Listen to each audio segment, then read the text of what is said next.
Hey guys, Scags here from downtown Hayward. Kind of tough out there. COVID raging in California. Card rooms shut down. But hey, that's not going to stop us.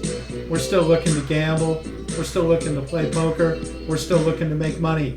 Tonight we're talking about outs, pot odds, and we demonstrate how big pairs and sets are vulnerable in limit play.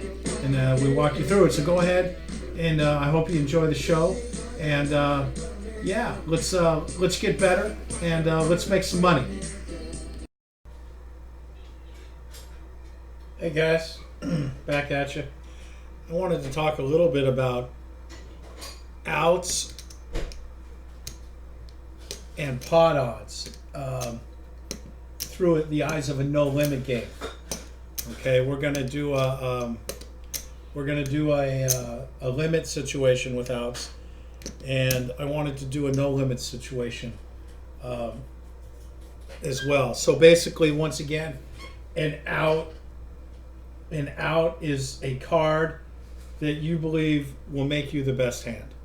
Okay, and outs are great, but as I mentioned earlier, you may think you have 15 outs, but some of the players that you're playing against may have some of your outs. So usually whatever you think you have, you probably usually have a few less outs than you think. Okay, so we got no limit going here. We're playing a 5-10 game. I'm just recreating a hand from a couple weeks ago.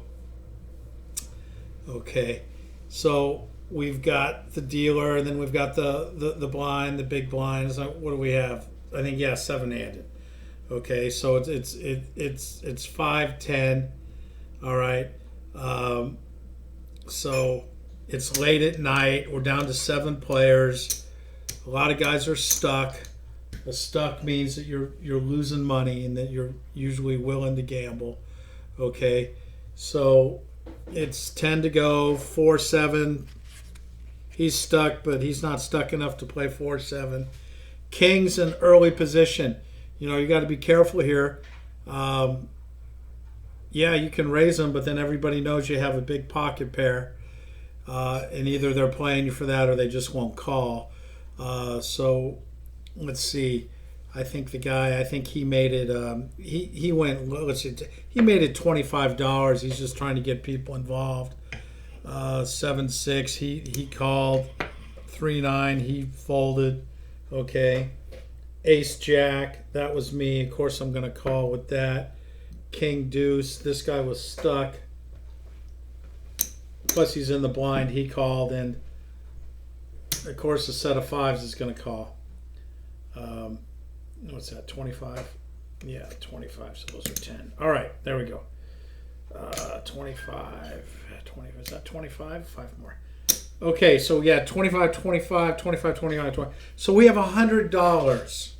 All right, we've got $100 in the pot. Okay, the flop's going to come. All right, and then we're going to talk about outs and we're going to talk about percentage. But once again, when we're doing 2x4, it's good after the flop, but it's a lot more important after the turn. It gets clarified a lot more. So let's say the flop comes, okay, and let's make it so it's coordinated. 6, 8, 9, okay? 6, 8, 9 is the flop. Okay, so guy in first position, he missed everything, okay? And he didn't want to try to steal, so he checked. Pair of 5s. Now you're hoping for a 7, you get the low end, or you're hoping for a 5 and no one has a 7. He checked. Kings, really safe board, unless someone's playing 7-10 or 7-5, you're in good shape. Plus there's a flush draw out there. As far as outs, well, you don't think you need any because you got everybody beat. At least that's the thought. Right here, I think he made a good play, and he made a pot size bet. Okay, so he made a pot size bet. So what was that, 125? 1, 2, 3, 4. So he bet 125. Okay, let me see here. let's say 125. This guy is stuck, and he's open-ended. Plus, he has a low. He's got a low pair. So let's figure out his outs. Open-ended. Okay, so that's 8 outs plus 2 sixes. So that's 10 outs. Okay, and remember, we're going to multiply times 4. Okay, so you multiply times 4. That puts him. So that means that he's at 40%. So his call can't be more than 40% of the pot. Okay, so right now we have 250 in the pot. Okay, he's at 40%, so that's almost half, and he's being asked to call 125 on 250. So that's 2 to 1. So he's actually getting odds to call. He's getting odds to call, and he did call. Okay, so he called the 125. Okay, very good. Coming over here.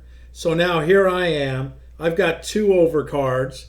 Okay, that, I don't know. Maybe I put that guy on a king, but I think my ace is good.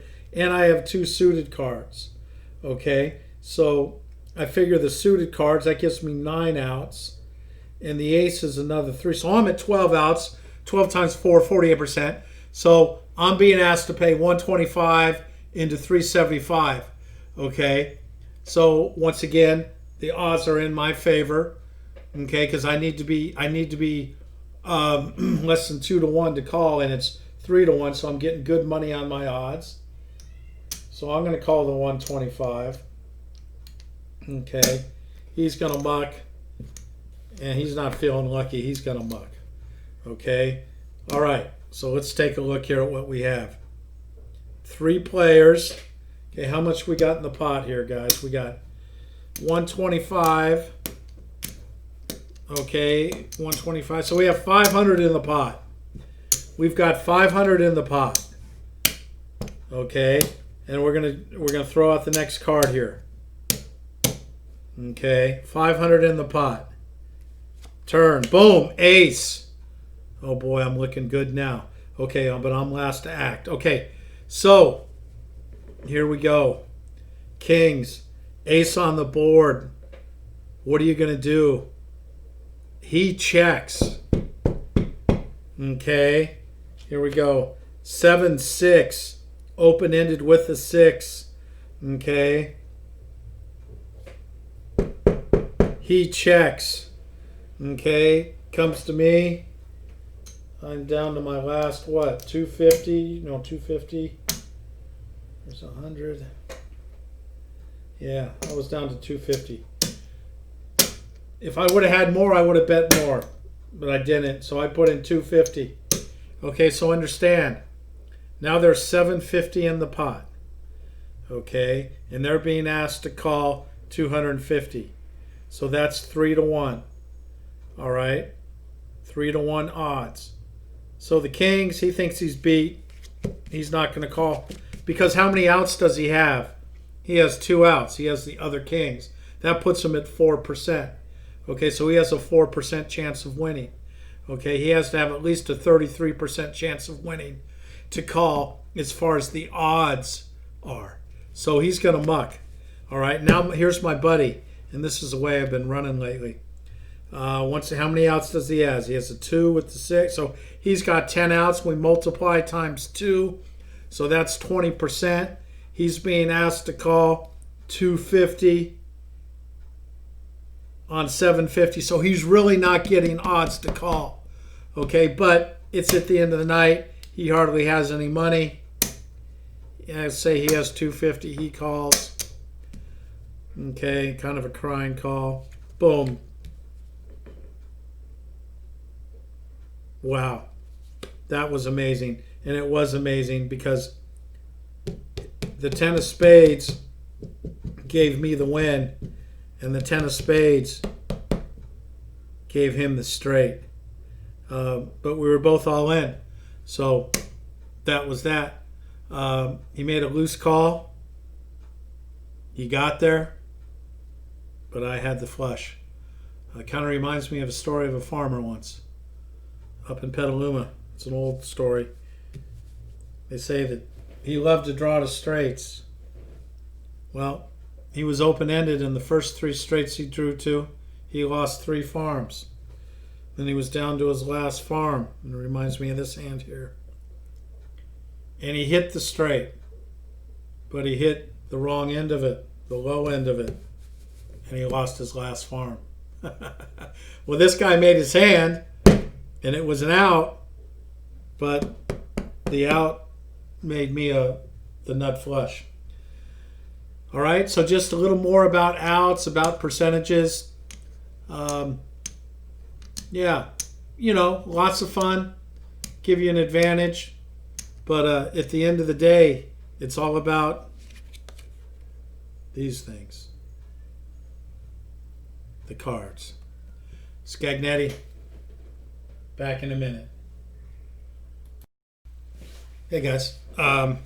So here we are. We're going to recreate a hand that I actually played a couple weeks ago at the California Grand out in Concord, California. It was in a 1530 game. And what we're talking about tonight is we're talking about outs and we're talking about pot odds. Okay, so an out is a card that you think if it comes, it's going to give you a made hand and you have a better than average chance of winning the pot. It's a card that you actually think that you're going to win the pot with. Now, that's not always the case, but that is the thought. And then with the outs, there's also you use odds, and then when you're playing no limit, you use implied odds.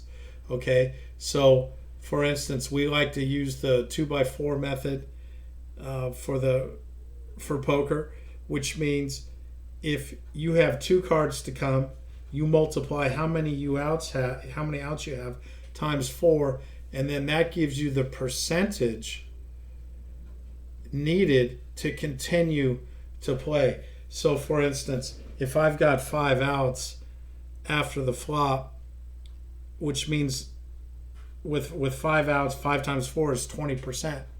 Okay, well, if I make the bet, is it 20% or less than the pot? Is it going to be profitable? Okay, and we'll talk more about that when we get into it. Okay, but so the outs basically tell you whether or not it's profitable to call. Now, the other thing about the outs is there's 52 cards in the deck, and depending, there's going to be anywhere from 5 players to 10 or 11 players. I've played in games with 11 players. So, but normally you're playing 9-handed. Okay, so in this situation we're playing 8-handed. So when you're talking about outs, there's 52 cards. There's going to be 16 cards that are out. Okay, you know what your 2 cards are, but you don't know what the other 14 are. Okay, and then you're going to see the flop and you're going to see the turn. So there's 4 cards. Okay, so in this situation, you're going to know about, you're going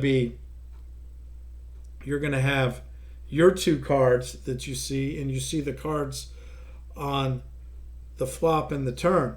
Okay, but you don't see the 14 cards that are out. And then let's see, we've dealt 16 cards, 4 cards, so that's 20. And then there's another 32 cards that are in the deck. So it's not an exact science. And then the other problem is, let's say you think you have 15 outs, but there's 7 other players here and you can't see their hand, so 3 or 4 of your outs could be gone, right? Especially if you're playing in a game where guys are playing tight and you need a high card. Well, a lot of the high cards are going to be gone because the guys have already played them and your outs are gone. So a lot of times you may think you have 15 outs or 12 outs and you have 3 or 4 less outs, and then that's kind of a big deal. It's a lot bigger deal in no limit than limit. Limit is just basic, strict math and making the right decisions. But no limit is, you've got deep stacks, hell, even if you don't have deep stacks, I mean, you're anting $2 and $5, and then the next thing you know, some guy's pushing in $1,000. So a little more useful and no limit, but still very, very important. Okay, so I want to go through this. We have a situation here. Like I said, I recreated the game. Okay, so we got a small blind here. We got the big blind. Okay, and then we have seat 3, seat 4, seat 5, seat 6, seat 7, and seat 8. Okay, so the flop comes king, 4, 5. All right, so these guys are last to act. Queen 10. Okay, Queen 10. What are they going to do? They don't think it's a bad hand, so they go ahead and throw in 15. Okay, pair of 5s over here. Flop to set. Okay, well, they're going to obviously raise. Okay, so they're going to see their 15 and raise 15. So now you're at 30. 4-7 is going to fold. I'm sitting here. I've got the best hand. I want to get people out. So I'm going to raise. I'm going to make it 45. Okay, I'm making it 45. Comes around 3-4. Now these are the guys you got to really watch out for. He's got backdoor flush draw. He's got low pair. Yeah, most guys would muck this, but this guy in this hand, he decided to go ahead and call. Okay, ace jack, the dealer position, backdoor flush draw. He feels like gambling. He goes ahead and calls. Okay. He calls. Okay, 2-9 doesn't want anything to do with it. He mucks. 8s is feeling lucky. He goes ahead and enters. Boom. Queen 10, he's already in. So he calls. He's already in for 15. 5s is like, still thinks they have the best hand. They put me on ace king. So he's going to raise another 15. Okay. So he's going to bump it up. He's going to cap it. He can't go 4 times more. So he caps it. So, of course, I'm going to call. Hell, he's already in. He doesn't care. He's got all kinds of money. He's got all kinds of money. 8's has got to do what? Another. He's got to do another. And he's in. Okay. So what do we have? We got a huge pot here. 1, 2, 3, 4. We got 6 guys in. Okay, 6 guys in. It's $60. That's 360 in the pot already. So now basically you've got so much money in the pot that there's no way you're going to be able to run anybody off a hand. Right? So I'm sitting here with top set, and there's no way I'm going to be able to get rid of these guys because they're only going to have to put in such a small portion of the bet that it makes sense for them to call. Now, if we were playing no limit, we wouldn't have six hands because I would have made it a heck of a lot more than a $15 raise. But that's aside from the point. Okay, so we got 360 in the pot. Okay. All right, everybody understands their situation here. Okay, so let's kind of go over the out situation. Well, I think I'm good. 5s thinks they're good. Okay, what is Queen 10? Queen 10. That's a horrible call. So basically, they're hoping to go runner. That doesn't even count. Pair of 8s. Normally with a pair of 8s, an 8 would be good. But in this case, it's not going to be good. So they got to go runner. Ace jack. He's looking for a backdoor flush. 3-4. They've got low pair, and they've got a backdoor flush. Okay, so basically, if you're 3-4, you're thinking any 4 is good. That gives you 2, and you're thinking any 3 is good. So that gives you 5. Okay, so that gives you 5 outs. You multiply times 4. That gives you 20%. Okay, well, okay, so it gives you 20%. Okay, let's flip the next card. So of course he's going to call. There's 360 in the pot. Okay. All right. And the raise costs him $15. Next pot off. Boom. 6. All right, that's a 6. So the 8, he checks, doesn't help. Queen 10 checks. Yeah, he's gonna bet. He's gonna bet. He's gonna bet 30. He thinks he has the best hand. Coming to me, I think I have the best hand. I'm gonna make it 60. Okay, I make it 60. 3, 4. Now you come into the situation where you're talking about outs. Okay, so 60, 60, 360. So we're at 480 now. All right, we're at 480. So let's look at this 3, 4. You figure a diamond flush is good, so that's 8 outs. No, that's 9 outs. Okay, you also figure that any 2 or 6 that comes, or 7, any 2 or 7 that comes off. Okay, so that's another 8 outs, but you got to take away 2 of the outs because they're with the flush card. So that gives you 15 outs. You also figure your 4 is good. You don't know you're up against 2 sets. Okay, so that gives you, so you have 17 outs. Okay, and remember now, we're on the turn, so you're going to multiply times what? You're going to multiply times 2. Okay, that's going to put you at 34%. So basically 1 out of 3. You've got $480 in the pot.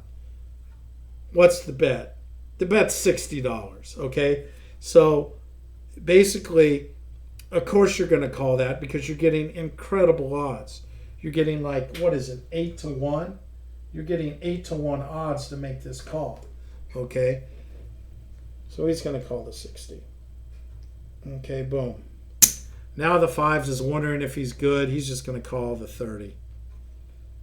Okay, so now you've got 485. You got 600 in the pot. Okay, you've got 600 in the pot. What are you going to do? Card comes. Boom. It's a 2. Okay, no, the 8's mucked and the Queen 10 mucked. Okay, 1530. You got the 2. 5 checks. His set. I'm going to bet. You know, I'm gonna bet. I can't put this guy out on 3. Okay, so I make it. What is it? 30. I make it 30. Of course, he's gonna come over the top. He's gonna make it 60. Okay, he's still gonna call. It's only another 30. Okay, he calls, and of course, I'm gonna call. Boom. We show the cards. Straight wins. Okay, so that's right there. That's the power of outs. That's the situation with outs. The 3, 4 had to call because it made sense. He had 17 true outs, 17 outs, and he was being asked to call. And he was calling a small bet, $60 into 480. Okay. And he called and he hit the card and he won the hand. And that's kind of how it goes. In this game, in this life, you can never have enough advantages. And hey, the 2-4 rule, we laid it out for you. We showed an example with the no limit situation, and then the limit where guys are calling all the way to the end. So. Just another strategy to try to help you get over on the nits, over on the live ones, the maniacs, the pros that were sitting there with $300. It's just another way to help us win. Great having you guys. Next week's session, we're going to talk about getting rivered. And you guys have a great week. Scags out.